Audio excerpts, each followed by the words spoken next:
우리 옆에 분하고 인사하겠습니다. 참 잘 오셨습니다. 우리 같이 인사하겠습니다. 예, 오늘 우리 정주랑 정우랑 좀 구분할 수가 있겠네요. 예, 모자 쓴 옷하고 모자 안 쓴 옷하고 제가 좀 알겠습니다. 이제 조금. 예, 다음에 보면 또 몰라봐요. 예, 어쨌든 예, 오늘 보니까 우리 혁진이가 어떻게 왔어요? 부모님도 이렇게 안 나오시는데 예, 남양주에서 예, 너무 감사하고 또 우리 예태 형제도 또 가평에서 또 이렇게 교사분들 수원에서 또 강남에서 참 감사합니다. 우리 한 번 더 뜨거운 박수 부탁드리겠습니다. 감사합니다. 우리 한 번 더 옆에 뒤에 분하고 인사하겠습니다. 기도의 용사 되시기 바랍니다. 우리 같이 인사하겠습니다. 우리 마지막으로 인사하겠습니다. 옆에 뒤에 분하고 인사하겠습니다. 복음의 증인 됩시다. 우리 함께 인사하겠습니다. 벌써 우리 특별새벽 기도회 한 주가 벌써 후딱 지나갔습니다. 우리가 첫날에는 가치 있는 일을 이루려면 그 가치 있는 일만큼의 대가 지불이 필요하다라고 하는 말씀을 나누었습니다. 대가의 지불 없이 가치 있는 일이 절대 이루어지지 않는다라고 하는 것을 함께 나누면서 우리가 가치 있는 일을 이루기 위해 우리가 지불해야 될 대가는 무엇인가, 나의 대가 지불은 뭔가 라고 하는 것을 함께 살펴보자고 말씀을 나눴습니다. 또한 우리가 두 번째 시간에는 청지기적 사명에 관한 말씀을 나눴죠. 우리 모두에게 사명이 있다라고 하는 것을 함께 나누었습니다. 이 사명, 작은 사명에 충성을 다할 때 사명은 5개가 되고 10개가 되고 끊임없이 사명은 늘어나지만은 사명을 우리가 감당하지 않을 때 있는 사명마저 없어진다라고 하는 것을 함께 나누었습니다. 그렇다면 하나님이 내게 주신 사명이 뭘까라고 하는 것을 함께 생각해 보면서 작은 사명 하나라도 감당하는 우리가 되자고 같이 말씀을 나누었습니다. 그리고 셋째 날에는 예수님이 예루살렘을 올라가시는데 뒤따라 올라가신 게 아니고 앞서서 가셨다라고 하는 말씀을 함께 나누면서 자기를 죽이려고 하는 수많은 고난이 있었음에도 예수님은 앞서서 가셨습니다. 마찬가지로 우리도 리더로서 또 교회 영적 지도자로서 또 목회자로서 또 직분자로서 우리가 앞서서 본을 보이며 감당해야 될 솔선수범 사명은 뭘까라고 하는 것을 함께 나누면서 그것이 예배든 전도든 섬김이든 봉사든 우리가 앞서서 솔선수범하는 주님의 영적 지도자가 되자고 함께 말씀을 나눴습니다. 그리고 넷째 날에는 우리에게 왜 지혜가 없는가, 너무 살려고 집착하니까 결국에는 우리의 중심을 잃어버리고 늘 두려워하는 것이다. 결국 죽기를 각오한 자는 두려움이 없다라고 하는 것을 함께 나누었습니다. 결국 믿음 생활이란 내가 죽는 건데, 내가 죽어야 내 안에 예수님이 사시는 건데, 내가 죽어야 되는 부분은 어떤 부분일까? 혈기인가? 고집인가? 생각인가?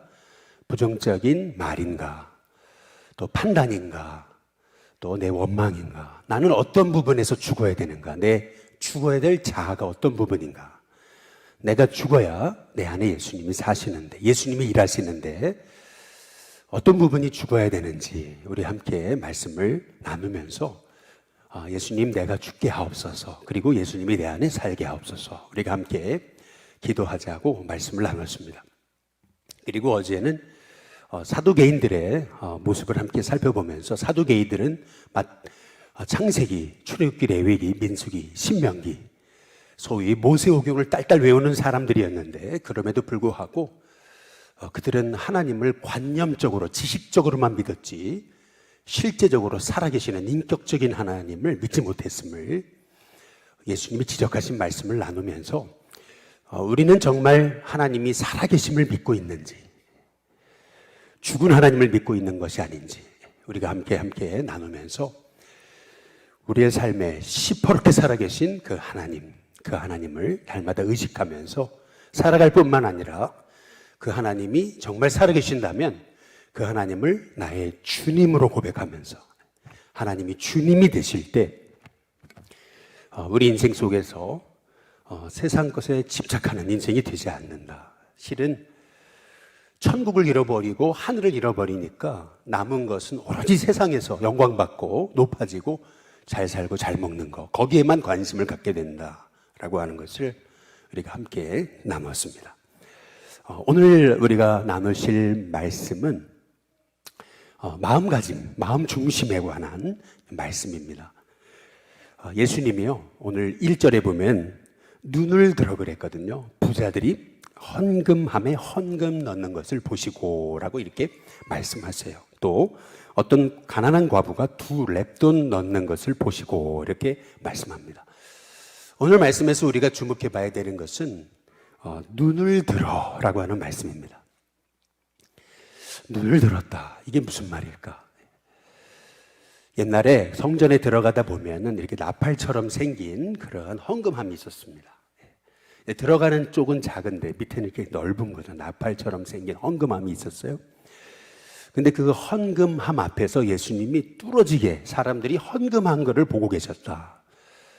아니, 이런 좀 어찌 보면은 예수님 뭐 하시는 걸까라고 생각될 정도로 사람들이 헌금을 하는데 그 헌금하는 광경을 예수님이 노려보고 계셨다. 이제 이런 눈을 들어 주목해 보셨다라고 하는 그런 뜻이거든요.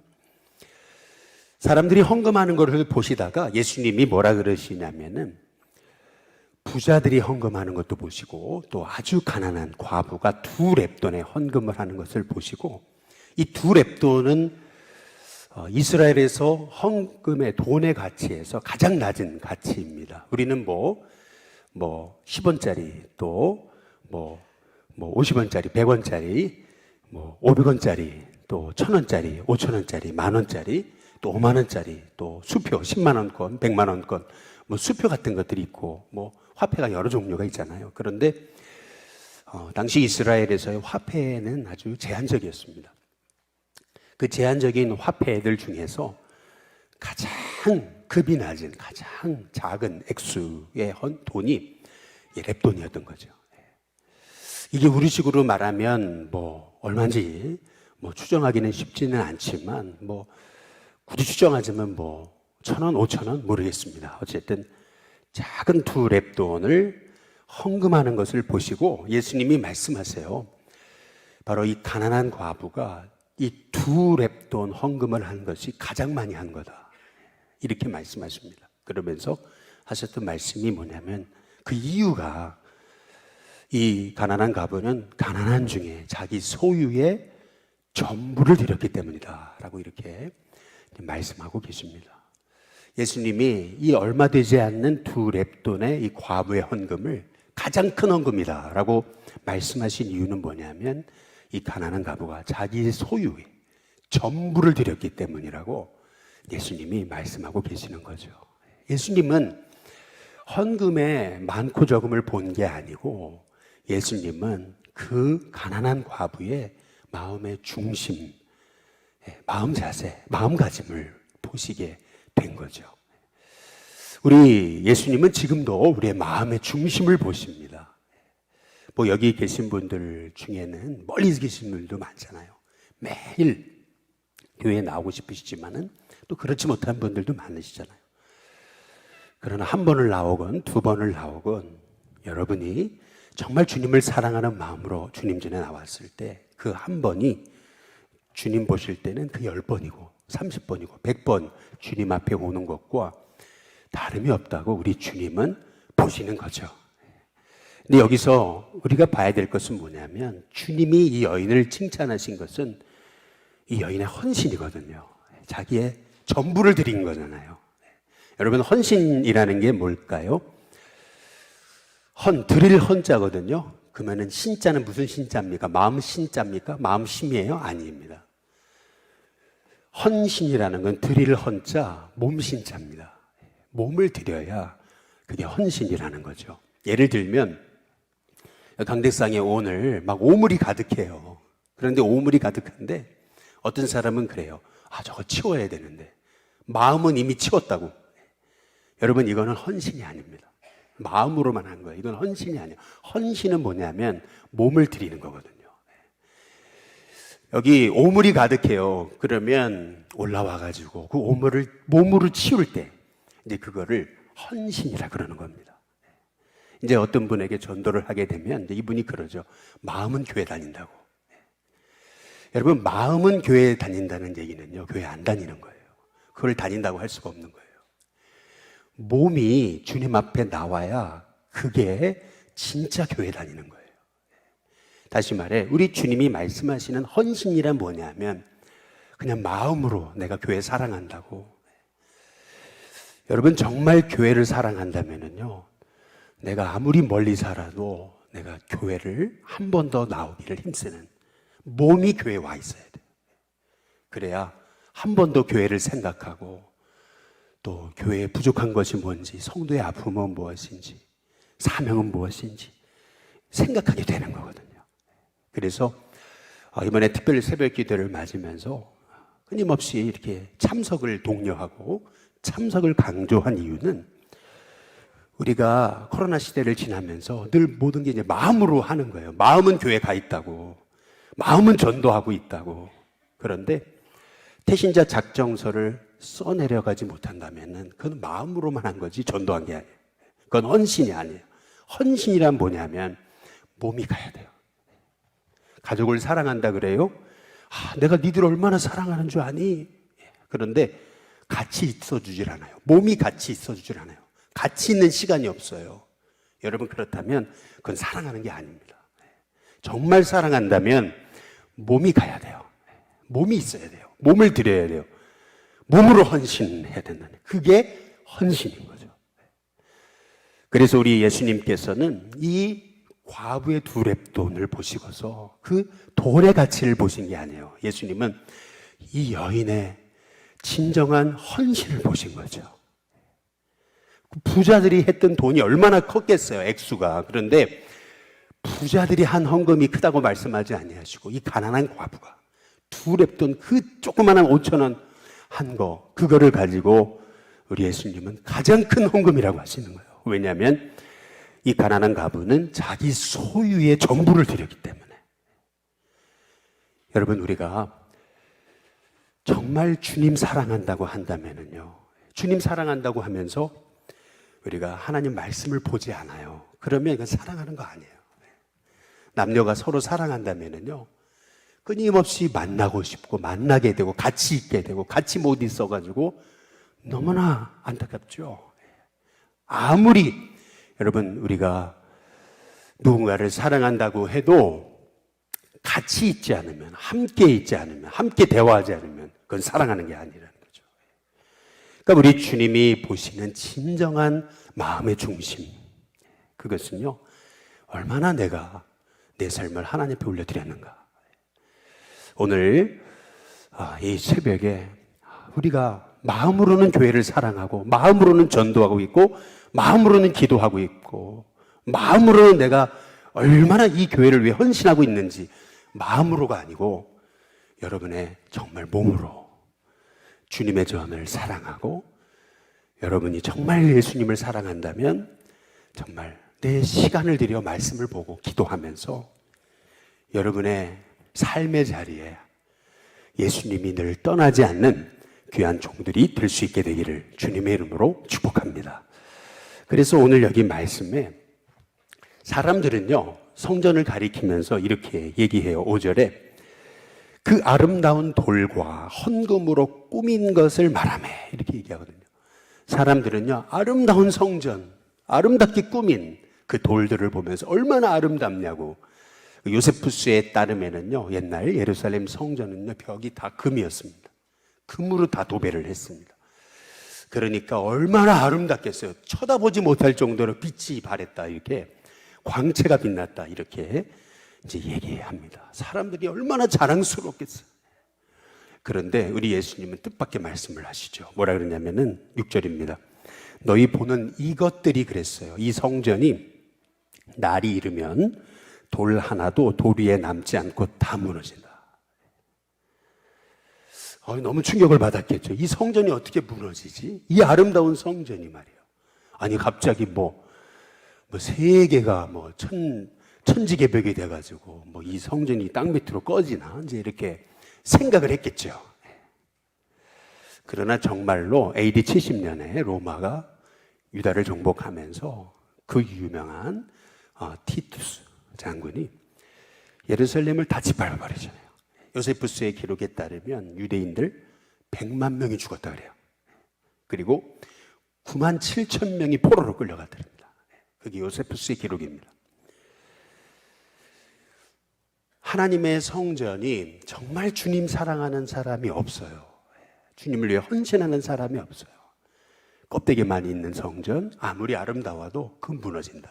우리 예수님이 이 하신 말씀을 우리가 기억해 보면서 하나님, 정말 우리가 교회를 사랑하고 성전을 사랑한다면 정말 내 몸이 교회에 있게 하시고 또 내 삶이 늘 예수님과 말씀으로 기도로 가까이 할 수 있는 인생이 되게 해달라고 기도할 수 있는 저와 여러분이 될 수 있기를 주님의 이름으로 축복합니다. 여러분, 김성근 감독을 야구에서는 야신이다 이렇게 얘기하잖아요. 야신이 뭡니까? 야구의 신이라는 얘기거든요. 근데 그런 이유가 이름이 붙여진 이유가 있었어요. 그게 뭐냐면은 아주 하위 아주 그냥 약체인 팀을 조련을 해가지고 최고의 강팀, 정말 최고의 팀으로 바꿔내는 거예요. 아주 무명의 선수를 아주 지옥 훈련을 통해 가지고 그래서 정말 프로 선수로, 훌륭한 선수로 만들어내는 거예요.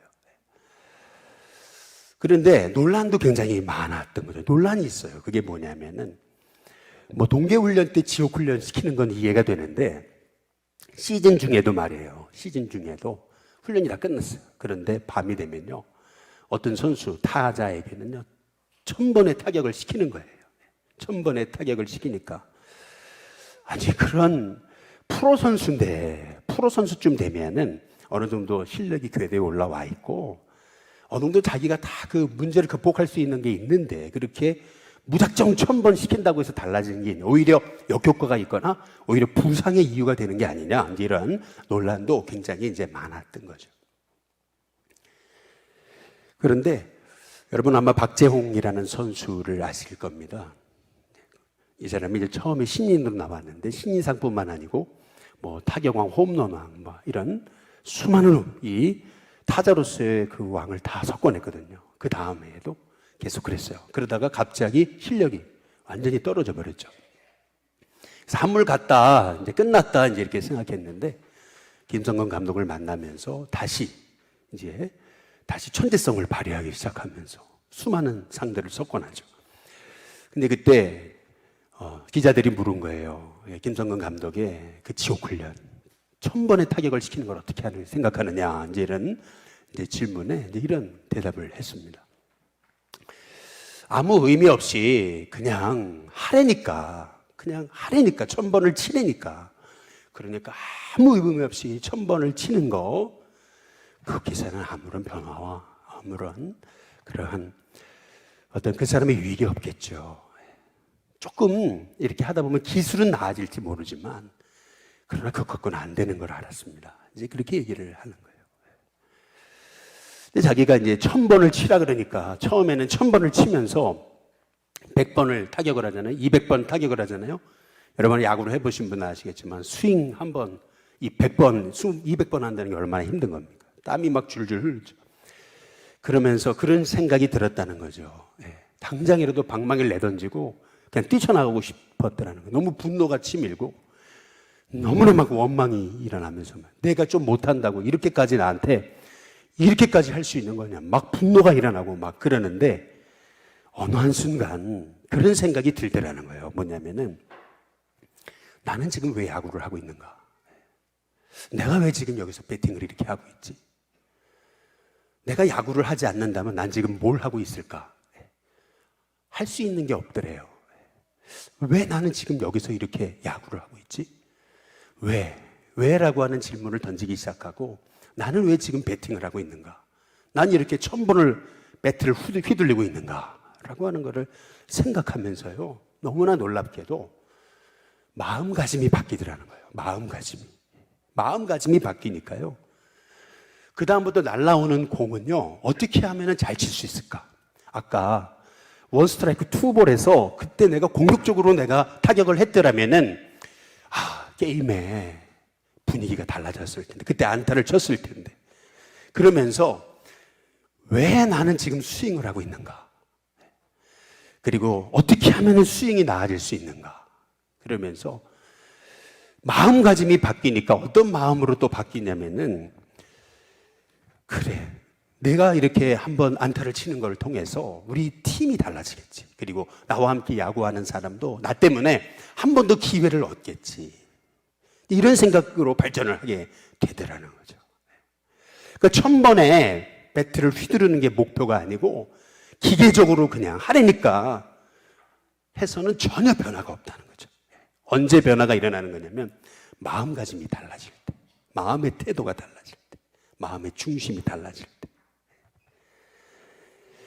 여러분, 이거는 우리 신앙생활도 그렇고 목회도 그렇고 여러분 공부도 그렇고 또 여러분이 직장에 살아가시는 거 다 똑같다고 생각합니다.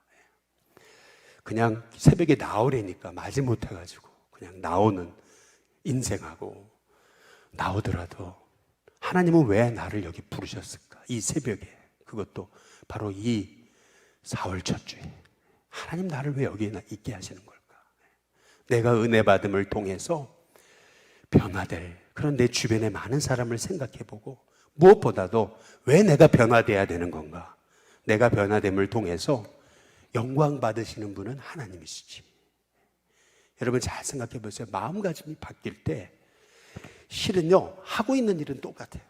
근데 마음가짐이 바뀌기 시작할 때 그의 인생이 바뀌는 거예요. 사실은요. 목회도 똑같아요. 그냥 일주일에 설교 10번씩. 저도 이번 주에 설교가 10번 정도 되잖아요. 그냥 늘 해야 되니까. 그냥 새벽마다 해야 되니까. 오늘도 새벽 4시 조금 넘어서 일어났는데 그냥 일어나야 되니까. 그냥 한다면은요, 늘 마음가짐이 변화가 없어요. 그냥 담임 목사니까 해야 되니까 하는 것과, 내가 왜 오늘 이렇게 강대상에 서는 걸까? 주님이 원하시는 게 뭘까? 내 마음가짐을 바꿔서 늘 하나님 말씀을 하나를 전해도 나를 통해서 하나님이 일하시게 해달라고, 그런 마음가짐으로 우리가 한 가지 일 한 가지 일을 해나갈 때 여러분 우리의 삶이 얼마나 달라지겠냐는 거죠. 사람들은요 자꾸 현상을 보는 거예요. 현상, 겉모습, 껍데기를 보는 거예요. 그래서 오늘 말씀은요 마지막 때로 이제 넘어가요. 마지막 때, 그때 징조가 뭡니까? 사람들 물어보잖아요. 사람들은요 이렇게 겉모습, 징조 말이에요. 마지막 때는 어떤 때입니까? 어떤 현상이 일어납니까?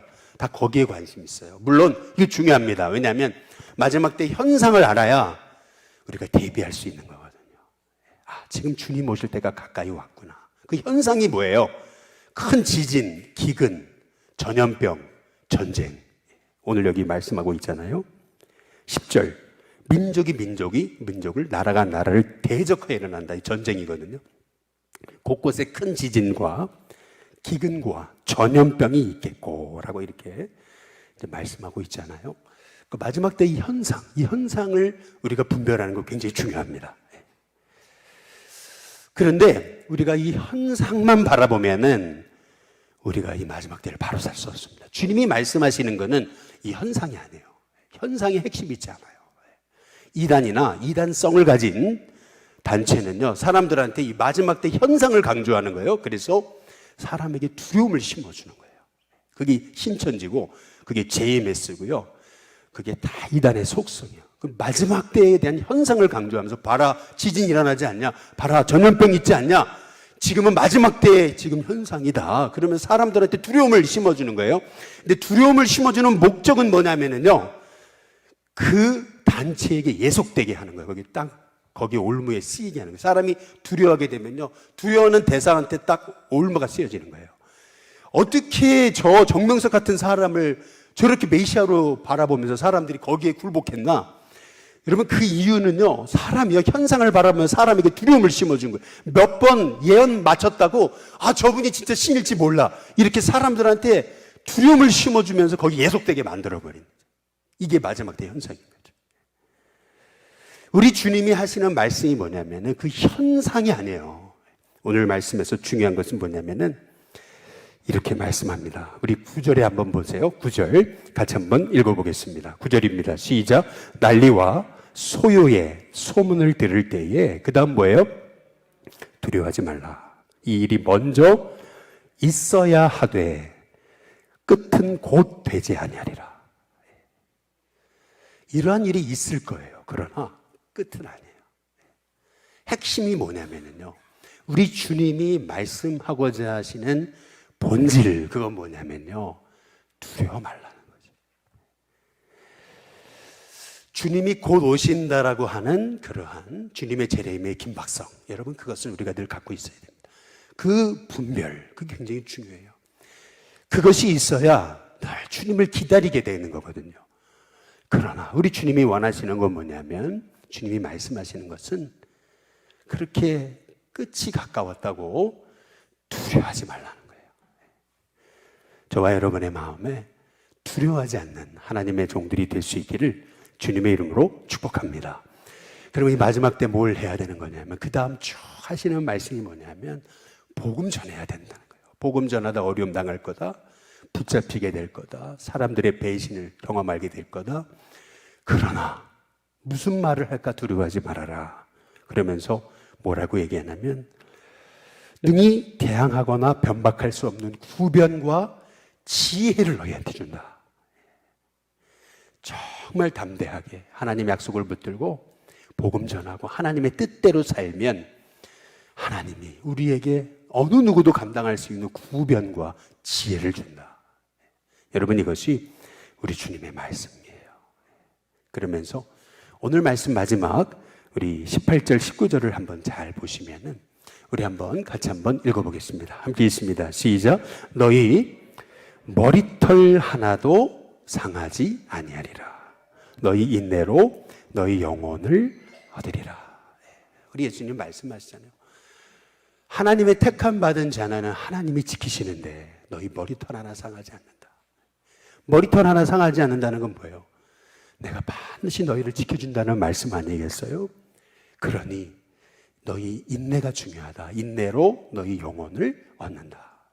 여러분이 우리가 마지막 때를 사는데요, 우리에게 필요한 것은 인내입니다.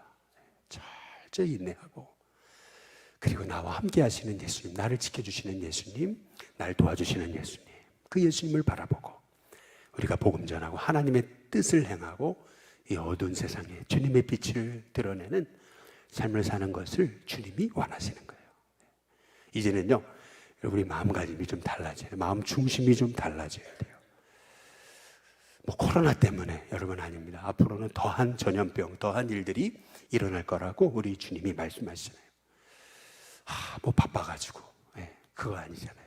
정말 주님을 사랑한다면 정말 더 말씀 위에 서게 될 거고, 주님을 사랑한다면 더 주님 뜻을 위해 살게 될 거고, 주님을 사랑한다면 그에 합당한 대가지불이 있을 거라는 거죠. 내 사명은 무엇일지 발견하게 되고요. 그래서 누가 시키지 않아도 앞장서서 복음을 위해서 솔선수범 주의 사명을 감당하게 되고요. 주님의 뜻을 이루어야 되니까 내 뜻을 앞세우는 게 아니고 나는 죽는 거고요. 그리고요, 우리의 삶 속에 아무리 시대가 어두워도 하나님 살아계시잖아요. 그 살아계신 하나님을 의지하고서 우리가 예수님을 내 인생의 주인으로 모시고 살아갈 때 우리의 삶에 하나님은요, 머리털 하나 상하지 않게 하십니다. 저와 여러분의 인생이 왜 늘 똑같습니까? 늘 변화가 없습니까? 10년을 믿어도 20년을 믿어도 30년을 믿어도 변화가 없는 이유는 뭡니까? 그냥 와야 되니까 와 있기 때문에 그런 경우가 많아요. 여러분, 마음가짐이 달라져야 됩니다. 이제는 하나님 날 새롭게 해달라고, 정말 주님의 복음의 도구가 되게 해달라고, 이 한 번뿐인 인생 속에서 정말 주님을 위해 가치 있는 인생을 한번 살아보게 해달라고, 기왕 주님 위해 사는데 제가 복이 되게 해달라고, 복의 통로가 되게 해달라고, 저를 통해서 많은 죽어가는 영혼이 살아나고 이 어두운 세상이 빛으로 바뀌게 해달라고, 여러분이 정말 여러분의 마음가짐을 바꿔서 이 가난한 과부의 두 렙돈처럼 나를 드리기를 힘쓸 때, 진정한 헌신의 삶을 살아갈 때 하나님은 여러분의 삶을 기뻐하실 뿐만 아니라 여러분의 삶을 책임지실 겁니다. 저와 여러분의 삶이 마음으로는 주님을 사랑하고 마음으로는 헌신하고 마음으로는 다 모든 것이 하나님께 드렸다고 얘기하는 게 아니고 여러분의 삶이 정말 하나님께 드려지는 하나님의 모든 자비하심으로 너희를 권하노니 너희 마음을 아닙니다. 너희 몸을 하나님 기뻐하시는 거룩한 산 제물로 드려라. 이것이 하나님 기뻐하시는 영적 예배다. 진정한 예배란 내 몸을 드리는 겁니다. 마음이 아닙니다. 몸을 드려야 됩니다. 저와 여러분의 인생이 정말 하나님 주님에 살고 싶습니다. 제 몸이, 제 인생이, 삶의 자리가 늘 예수님 있게 하시고 입술로만 주님을 사랑한다는 삶이 아니라 정말 매일 말씀에 서서 어떻게 하면 하나님의 뜻을 행하며 살아가야 될지 기도하면서 내 몸을 드릴 수 있는 하나님의 종이 되게 해달라고 기도할 수 있는 저와 여러분이 될 수 있기를 주님의 이름으로 축복합니다. 오늘 이 시간 우리 다 함께 우리 복음성가 우리 함께 부르시면서요. 오늘 이 시간 같이 우리 찬양하기 원합니다. 그리고 기도하기 원합니다. 우리 다 함께 일어나셔서 한번 밤이나 낮이나 우리 한번 부르시고요. 하나님 괴롭고 슬플 때 낭망하며 넘어져도 언제나 주님만 찬양하고 살아가겠습니다. 이 고백을 가지고 우리 함께 찬양 부르고 잠깐 기도하겠습니다.